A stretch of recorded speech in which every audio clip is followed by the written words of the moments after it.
네, 반갑습니다. 네, 할렐루야. 네, 제가 이제 작년 11월에 우리 광교 꿈의 교회 소속 목사로 왔습니다. 아마 제가 3부 예배 계속 드리고 있어서 오늘 여러분에게 처음 이제 얼굴을 보이게 되는데요. 다시 한번 반갑고요. 앞으로 자주 뵙도록 하겠습니다. 자, 우리 잠깐 말씀을 위해서 기도하겠습니다. 우리를 사랑하셔서 우리를 주님의 자녀로 부르셔서 오늘 이 예배 자리에 나오게 하신 주님께 모든 영광과 찬송을 올려드립니다. 저희들 주님께서 우리에게 주신 그 말씀을 오늘 함께 나누며 하나님의 은혜와 우리의 믿음이 얼마나 중요한지를 다시금 깨닫게 되는 복된 시간 갖기를 원합니다. 주여 이 시간 임재하여 주셔서 말씀을 전하는 종과 듣는 우리 모두 가슴에 주께서 함께 하셔서 주님의 놀라운 은혜가 이 시간 넘쳐날 수 있도록 함께하여 주옵소서. 감사드리며 예수 그리스도의 이름으로 기도드립니다. 아멘. 자, 오늘 우리가 본문의 말씀을 우리 목사님께서 이제 창세기에서 13장 4절에 있는 말씀을 간단하게 읽어주셨는데요. 사실은 오늘 말씀의 본문은요, 창세기에서 12장 10절에서 13장 4절에 나오는 그런 이야기입니다. 바로 아브라함이 그의 아내 사라를 이집트의 바로 왕에게 자신의 누이라 속이는 그 이야기죠. 사실 이 본문을 대할 때마다 많은 사람들이 참 어렵다, 이 본문을 이해하기가 참 어렵다고 그렇게 이야기를 합니다. 왜냐하면 아브라함의 생각이 참 이상하고요, 또 행동도 이상하고, 또 우리 여성들이 아내로서 또 느낄 때는 아주 좀 저질 같은 그러한 모습이 바로 이 아브라함의 오늘 모습이기 때문에 그래요. 왜 이야기가 이 성경에 나오는 것인지, 도대체 믿음의 조상이라고 하는 이 아브라함이 오늘 이 행동이 과연 어떤 의미가 있는지, 무슨 관계가 있는 것인지, 그런 것들이 참 이해하기가 쉽지 않은 것이죠. 도대체 하나님은 오늘 이 말씀을 통해서 우리에게 무엇을 말씀하고자 하시는 것인지 한번 우리가 이야기를 해볼 텐데요.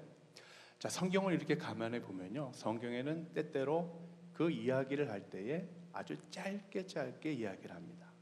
그래서 몇 가지의 말, 그리고 몇 가지의 행동들만을 이야기를 해요. 그렇기 때문에 성경을 해석할 때는요, 때때로는 상상력이 필요합니다. 그래서 오늘 하나님께서 저에게 주신 또 이런 상상력을 통해서 우리가 함께 이야기를 나누면서 하나님의 뜻을 좀 탐구해 보고자 합니다. 아브라함이 얼마 전 이제 도착했던 약속의 땅 가나안 땅에 이제 가뭄이 닥칩니다. 그 가뭄에 닥친 것을 성경은 극심한 가뭄이었다라고 일부러 표현을 해요. 즉 극심한 가뭄이었다는 얘기는 도저히 더 이상 이제 살 수 없는 것이죠. 먹을 것도 없고 마실 물도 없고 이제는 죽을 일만 남았다는 그런 얘기예요.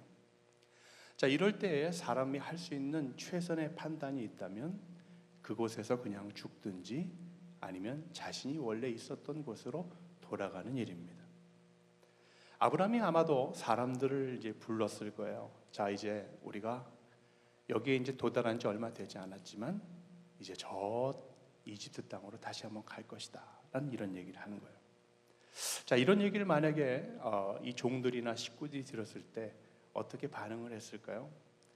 이집트는 언어도 다르고 또 금방 여기 새로운 땅에 고향 멀쩡한 곳 놔두고 왔는데 또 다른 곳으로 가라니 이게 도대체 뭔 말인가? 아니 그러면 하나님께서 이렇게 인도하셨다고 했는데 그 신은 도대체 무슨 신이야? 난 그 신 못 믿어 차라리 내 신발을 믿지. 아마 이렇게 생각을 했을지도 모릅니다. 이렇게 생각하는 종이 있었다면요, 그 종의 생각은 지극히 당연한 생각입니다. 아주 상식적인 이유죠. 그런데 아브라함의 행동은요, 여기서 끝나지 않고요, 이제 가나안 땅을 떠나서 이집트에 다다랐을 때 그의 사라에게 이렇게 이야기를 하는 거예요. 평상시에 그렇게 로맨틱하지 않았던 이 아브라함이 오늘따라 사라에게 이렇게 얘기합니다. 야, 당신 너무 아름다워. 야, 당신처럼 아름다운 사람이 없어. 사라가 어떻게 생각했을까요? 오늘 이 양반이 왜 이래? 평상시에 나한테 사랑해 말하라고 그렇게 얘기를 해도 안 하더니만 오늘 뭔가 좀 이상해? 아마 사라가 그렇게 생각했을지도 모릅니다. 아니나 다를까요? 아브라함이 이제 바로 이렇게 얘기하는 거예요. 여보, 당신 진짜 아름다워. 그런데 당신이 너무 아름다워서 아마 당신 때문에 내가 남편이 나 죽을지도 몰라. 당신이 누이라고 얘기해야만 당신도 살고 나도 살아. 이렇게 얘기를 하는 거예요. 사라의 속마음이 어땠을까? 어휴, 못 살아 그냥. 이걸 내가 남편이라고 두고 살아? 아마 이렇게 생각했을지도 몰라요. 그런데 우리는 보통 성경에 나와 있는 사라 그러면은 왠지 모르게 그 현모양처럼 그런 이미지가 각인되어 있잖아요. 아마도 그러지 않았을지도 모릅니다. 그런데 그럼에도 불구하고 이 사라는 여전히 마음에 두려움이 아마 많았을 거예요. 우리 여성분들은 다 아실 거예요. 아니 갑자기 알지도 못하는 나라에 왔는데 알지도 못하는 누군가에게 가서 자기를 누이라고 한다면 얼마나 마음이 두렵고 떨릴까요? 이윽고 이제 이 아브라함이 그 가족들이 일족이 그 종들과 가족들이 이집트의 국경에 이제 도달하는 거예요. 이집트의 국경을 막 이제 통과하고 났는데 이 이집트를 통과하는 이제 사람들에 대해서 이제 요즘 말하면 국정원 같은 게 있겠죠. 국정원을 통해서 이제 나라에 보고가 되는 거예요. 근데요, 보통 이렇게 국정원에서 외국인들이 오면요, 뭘 보고할까요? 이 사람들의 행색이 어떤지, 또 이 사람들이 무슨 말을 쓰는지, 인원은 몇 명인지, 뭐 이런 게 보고가 될 거 아니에요? 근데 탑 리스트에 뭐라고 보고가 되냐면 여자가 이쁘다. 이렇게 표현해요. 탑 리스트예요, 그게. 참 희한하죠? 여자가 이쁘다. 아내가 이쁘다. 이렇게 표현하는 거예요. 그랬더니요, 금세 그 국정원의 보고가요, 왕한테 들어갑니다. 그리고 왕이 바로 그 여인을 보자마자 자신의 아내로 삼아버립니다. 그것도 하루아침에. 이게 여러분 말이 되는 얘기입니까? 그러니까 예를 들어서 우리나라 대통령이요, 갑자기 오늘 아침에 저기 파키스탄에서 한 여인이 왔는데 그 여인이 너무 아름다워요. 그래서 그 여인을 바로 영부인으로 삼겠다? 말도 안 되는 얘기예요. 그리고 또 하루아침에 이 아브라함은 이집트에 간 목적을 다 이룹니다. 아내가 왕비가 됐으니까요, 아브라함에게 원했던 식량들이 다 주어지고요. 또 식량뿐만 아니라 가축들도, 나귀도 주어지고 소도 주어지고 양도 주어지고 또 그 모든 것들을 운반해가 낙타까지 주어집니다. 다 이룬 거죠, 이미. 그것도 하루아침에. 그런데 그날 밤 궁전에 난리가 납니다. 바로 왕이 사라를 아내로 삼자마자 하나님께서 그의 궁전에 전염병이 돌게 하시는 거예요. 우리는 여기서 참 희한한 것을 목격합니다.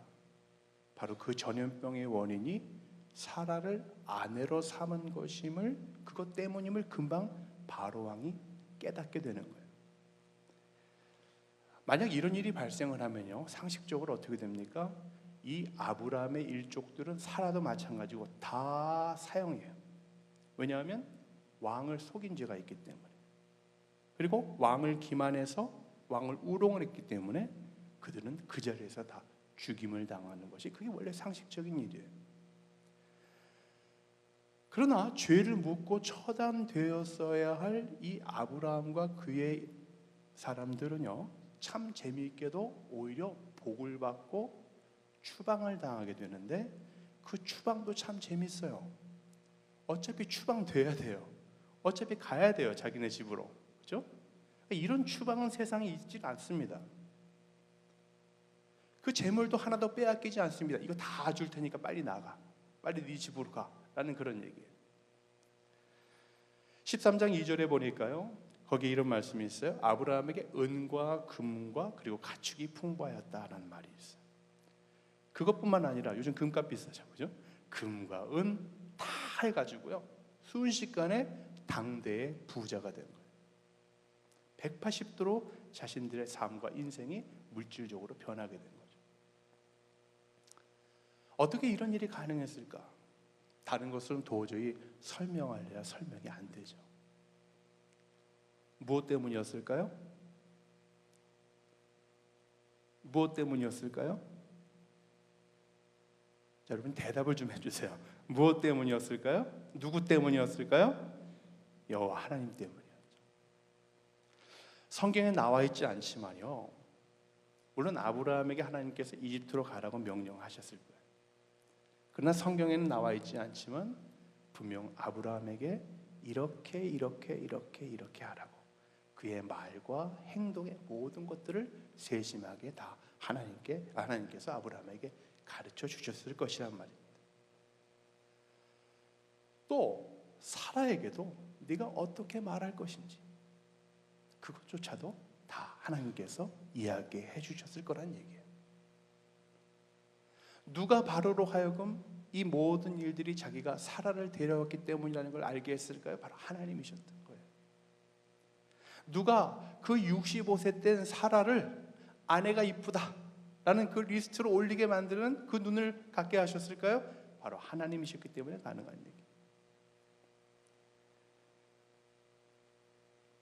아브라함이 어떤 파렴치한 사람이었기 때문이 아니라 바로 그 모든 것에는 하나님의 세심한 계획이 있었기 때문이라는 얘기입니다. 그래서 히브리서, 우리가 믿음장이라고 하는 히브리서 11장 1절 말씀에 이런 말씀이 있죠. 믿음은 바란 것들의 실상이요 보지 못하는 것들의 증거라. 믿음은 그런 것이죠. 바라는 것들이, 소망했던 것들이 지금 실제로 내 눈앞에 보이는 거예요. 보이지 않았던 것들이 증거로 내 앞에 실제로 나타나는 겁니다. 그게 믿음입니다. 바로 그 믿음의 모습을 지금 아브라함은 실제로 보고 있다는 얘기예요. 우리가 이제 영화를 가끔 보면, 이제 헐리우드 영화 같은 데 보면요, 마지막 해피엔딩이 이렇게 끝나는 경우가 많아요. 이제 한참 서로가 막 그 커플이 서로가 막 이제 뭐 액션도 그렇고 모든 것들 보면은 막 고생을 하다가 나중에 이제 뭐 악인을 처단하고 끝나고 이제 해피엔딩으로 서로가 막 운전을 같이 동행하면서 고속도로를 탁 타고 가면서 서로가 웃으면서 한 마디씩 뭐 대화하는 그런 거 있잖아요. 그런 장면으로 보통 헐리우드 영화가 끝나잖아요. 마찬가지로 이런 상상을 한번 해봐요. 이집트의 이제 국경을 다 일이 끝난 다음에 지나면서 사라가 아브라함에게 아마 이렇게 얘기했을 것 같아요. 여보, 나 얼마나 두려웠는지 몰라요. 당신 정말 나 이해할 수가 없었어요. 근데 당신이 하라니 했는데 너무 무서웠어요.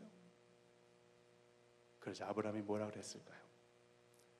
나도 무서웠어. 그런데 하나님께서 나에게 이렇게 하라고 하셔서 나는 이렇게 말하고 행동했던 것뿐이요, 당신에게 잠시 동안 미안했어 라고 아마 이야기했을 것 같습니다. 그리고 서로가 웃으며 아마 서서히 아마 떠나는 그런 장면이 이 이야기의 장면이 아니었을까라는 그런 생각을 또 해보게 됩니다. 모든 것이 하나님께서 하신 거야. 이게 바로 아브라함의 고백이었다는 거예요. 그런데요, 이야기는 여기서 끝나지 않습니다. 이집트에서 이제 막 돌아온 아브라함이 어디로 가냐 하면요, 베델이라는 곳으로 갑니다. 베델이 뭘까요? 베델은 뭐 하는 곳일까요? 말 그대로 베스라고 하는 얘기는 집이라는 뜻이고, 엘이라고 하는 것은 하나님의 뜻이에요.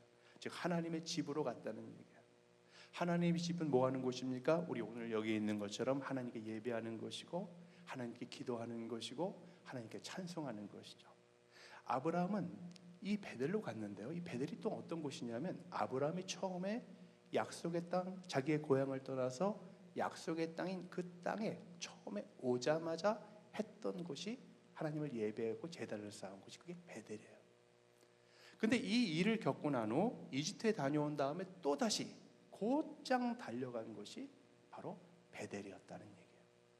여느 사람들 같으면 그런 일들을 당하고 그런 일들을 경험하면 우리가 이루었어 하고 막 그것 때문에 물질을 가지고 희희낙낙하며 기뻐하고 잠시 하나님을 잊을 뻔도 한데, 이 아브라함은 그렇지 아니하고 다시 베델로 급히 달려가서 다시 하나님을 부르짖습니다. 즉 무슨 얘기일까요? 아브라함은 베델에서 시작하고 베델에서 끝나고 또다시 베델에서 시작하고 있다는 얘기예요. 즉 그의 삶이 뭐냐면 하나님이 그의 삶의 시작이었고 그의 삶의 끝이 또 하나님이었고 또 그 모든 다시 시작하는 모든 시작이 바로 하나님이었다는 그런 얘기예요. 하나님은 분명히 그와 함께 하셨습니다.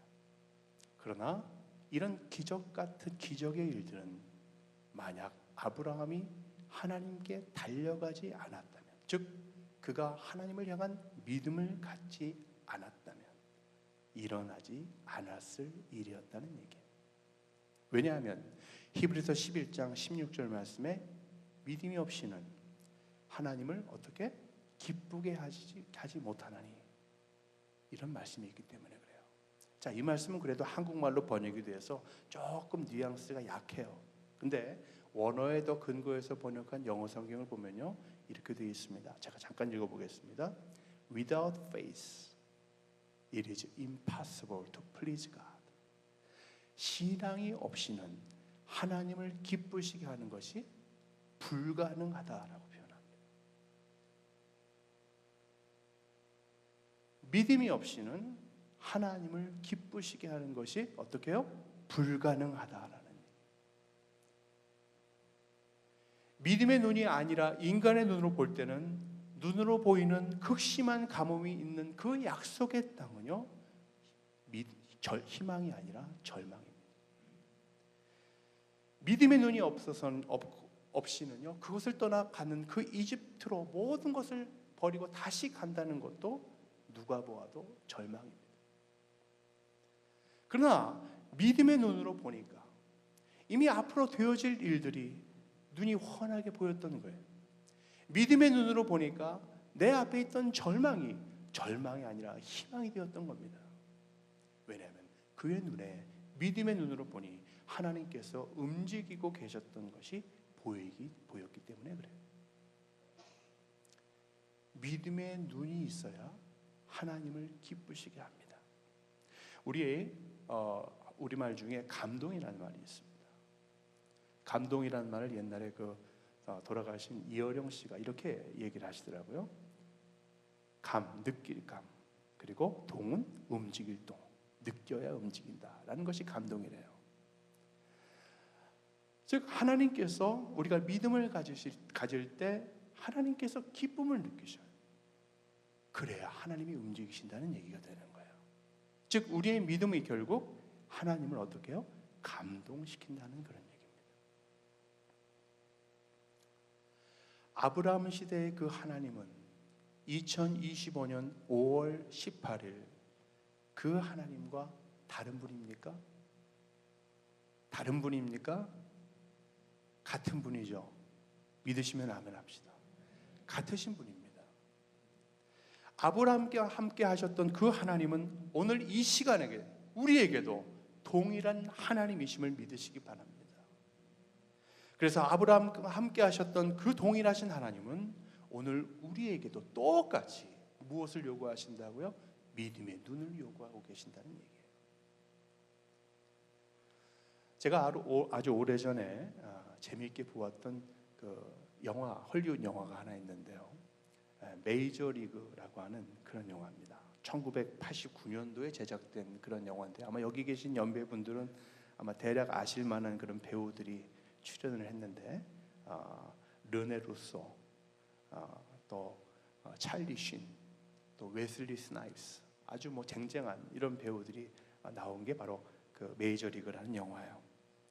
그 메이저리그의 줄거리는 대략 이렇습니다. 클리브랜드의 그 야구 구단주가 이제 세상을 떠나면서 그의 와이프가 이제 그 구단주를 이어받게 되는데, 그 와이프가 자신의 이익을 위해서 야구팀을 마이애미로 이제 이동을 시키려고 계획을 하고 있는 거예요. 근데 그 자신의 계획을 이루려면 그 야구단을 리그 최하위로 만들어야 되는 거예요. 그래서 기존에 있던 모든 야구 선수들을 다 내보내고요, 소위 말해서 오합지졸들을 스카우트합니다. 예를 들어서 이런 선수들이에요. 포수는 이제 이렇게 무릎을 굽히고 앉아 있어야 되잖아요. 근데 무릎이 좋지 않아서 절룩되는 포수, 또 현재 감옥 수감 중인 아주 문제아인 한 투수, 또 오직 직구는 100% 홈런을 날리는데 변화구와 커브만 나오면은 그저 매일 삼진 아웃되는 선수. 또 발은 상당히 빨라요. 근데 치기만 하면 파울만 나오는 선수. 뭐 이런 선수들만을 데려온 거죠. 그런데 이제 선수들이 나중에 이 새로 구단주가 된 그 사람의 음모를 알고 결국 리그 우승을 거머쥐는 그 영화가 바로 이 영화입니다.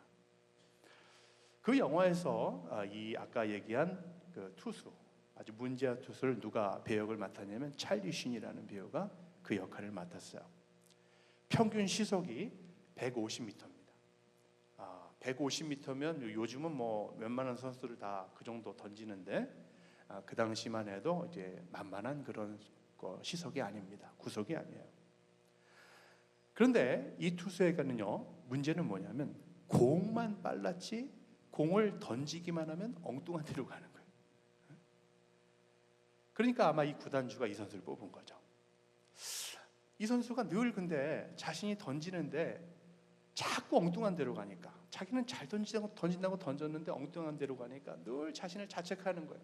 막 그냥 라카룸 가면 끝나고 나서 머리를 막 쥐어박고요. 맨날 그렇게 지내는 거예요. 그랬더니 어느 날 이 감독이 살그머니 그를 부릅니다. 그러고 나서 그에게 뭘 주냐 하면요, 안경을 하나 줘요. 그리고 나서 안경을 이렇게 썼는데요, 안경을 쓰고 던지니까 다 스트라이크가 되는 거예요. 자신이 능력이 없는 줄만 알았는데 알고 보니까 투구 능력이 아니라 오직 그에게 뭐가 필요했냐면 안경이 필요했던 거예요. 우리가 때때로 여러분 이 세상에서 이제 살면서 하나님을 믿으면서 무엇을 위해서 우리가 많이 기도합니까? 때때로 내 능력이 없어서 혹시 이렇게 생각하는 건 아닙니까? 신앙에 있어서요, 우리의 삶이 문제가 있는 게 아니에요. 그렇다면 하나님이 문제가 될 수 없습니다. 왜냐하면 하나님은 언제나 살아계시기 때문에 그래요. 우리가 능력이 부족해서도 아니요, 우리의 능력이 없음도 아무런 문제가 되지 못합니다. 왜냐하면 우리에게 능력을 주시는 분은 하나님이시기 때문에 그래요. 우리 앞에 있는 모든 문제들도요, 하나님께서 함께 하시면 더 이상 그것은 문제가 되지 아니하고 하루아침에 기적으로 변화됩니다. 그럼 우리에게 무엇이 필요할까요? 우리에게 믿음의 눈만 있으면 됩니다. 마치 그 시력이 좋지 못했던 그 투수처럼 우리의 믿음의 시력이, 우리의 믿음의 눈이 있으면 우리는 더 이상 절망할 필요가 없다는 얘기예요. 우리는 때때로 성급한 사람을 판단할 때 이렇게 얘기하죠. 저 사람은 보이는 대로 행동해, 이렇게 얘기를 해요. 그런데 잘 생각해 보면요, 누구도 사람은 다 보이는 대로 행동합니다. 보이지 않으면 안 해요. 하나님도 마찬가지입니다. 하나님은 우리가 믿음의 눈으로 보는 대로 하나님도 행동하십니다. 믿음이란 내 눈이 결국 누구의 눈? 하나님의 눈이 된다는 거예요. 하나님은 우리가 가지고 있는 믿음의 눈 안에서 일하셔요. 우리가 믿음의 안경을 쓰면요, 세상에 그 어느 것도 두려울 것이 없습니다. 그 어느 것도 부러울 것이 없습니다. 하나님이 나와 함께 하심을 하나님의 눈과 똑같이 볼 수 있기 때문에 그렇습니다. 그런데요, 아브라함이 가졌던 이 믿음은 그가 결국 스스로 얻은 것이 아니라는 얘기예요. 하나님의 은혜요, 하나님의 선물이었다는 얘기입니다. 에베소서 2장 8절 말씀에 이런 말씀이 있어요. 너희는 그 은혜로 말미암아 구원을 얻었나니 이것은 너희에게서 난 것이 아니요 하나님의 선물이라는 말씀이 있습니다. 믿음의 눈을 가진다는 것은요, 내가 무엇을 해서가 아니라 철저히 하나님께서 주시는 선물입니다. 하나님께서 아브라함에게 눈을 주셔서 이집트에 가서 많은 것을 얻고 돌아오게 하신 그 하나님은 믿음을 구하는 우리에게 동일한 믿음을 주실 것이고 우리가 능히 아브라함처럼 그 모든 일을 경험할 수 있게 해주십니다. 그게 우리의 하나님이십니다. 그러나 그 하나님을 찾고자 하는 그 의도가 우리에게 있어야 돼요. 우리에게 하나님만 섬기고 하나님께만 기도하고 그 기도의 자리, 예배의 자리, 그 베델이 우리에게 필요하다는 얘기입니다.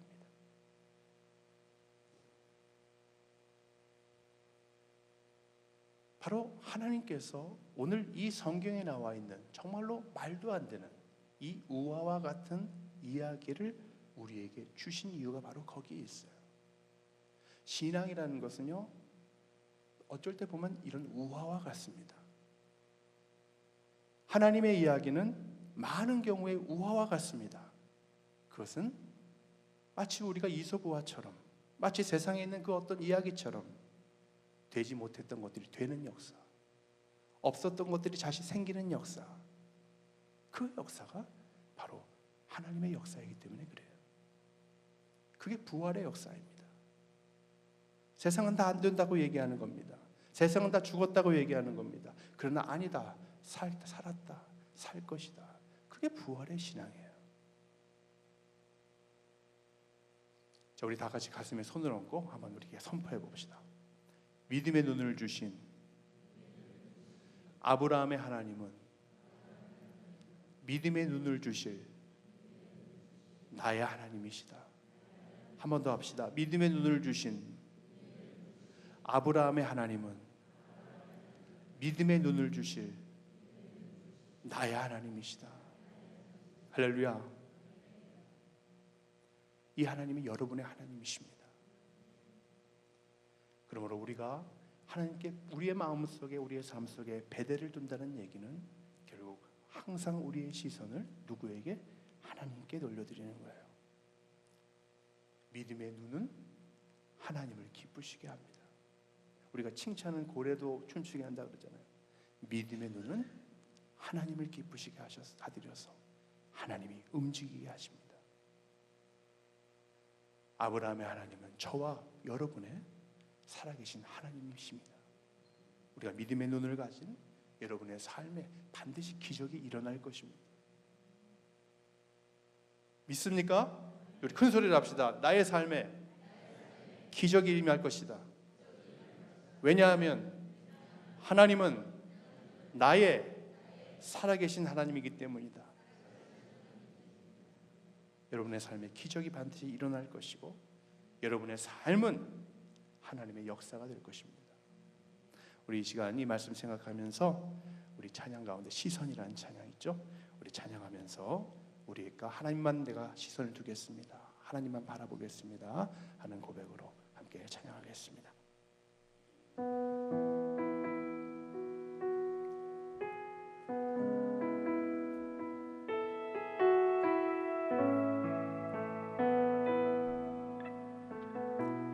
내게로부터 눈을 들어, 내게로부터 눈을 들어 주를 보기 시작할 때 주의 일을 보겠네.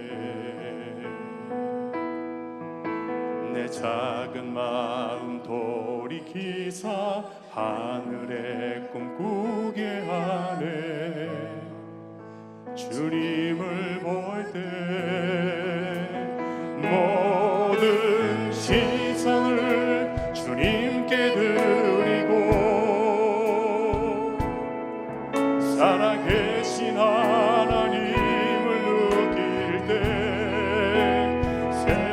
세상은 주의 역사가 되고 하나님이 일하기 시작하네. 내 작은 마음 돌이키사, 내 작은 마음 돌이키사 하늘에 꿈꾸게 하네. 주님을 볼 때 내 작은 마음 돌이키사 하늘에 꿈꾸게 하네. 주님을 볼 때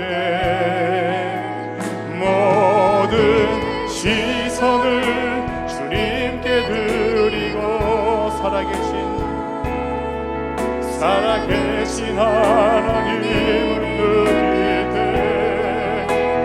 내 삶은 주의 역사가 되고 하나님이 일하기 시작. 성령이 나를 변화시켜 성령이 나를 변화시켜 모든 두려움 사라질 때 주의 일을 보겠네. 황폐한 땅 한가운데서 주님만 알게 되리. 주님을 볼 때 모든 시선을 주님께 드리고 전능하신 하나님을 느낄 때 세상은 주의 나라가 되고 하나님이 일하기 모든 시선을 주님께 드리고 전능하신 하나님을 느낄 때 세상은 주의 나라가 되고 하나님이 일하기 시작하네. 기도하겠습니다. 아브라함의 하나님, 이삭의 하나님, 야곱의 하나님, 그리고 우리의 살아계신 하나님, 우리의 시선을 주님께 온전히 드립니다. 우리의 시선을 주님께 드리기로 이 시간 결단합니다. 주님을 바라보는 우리의 시선을 기쁘게 받으시고 우리에게 믿음의 안경, 믿음의 눈을 선물로 허락하여 주옵소서.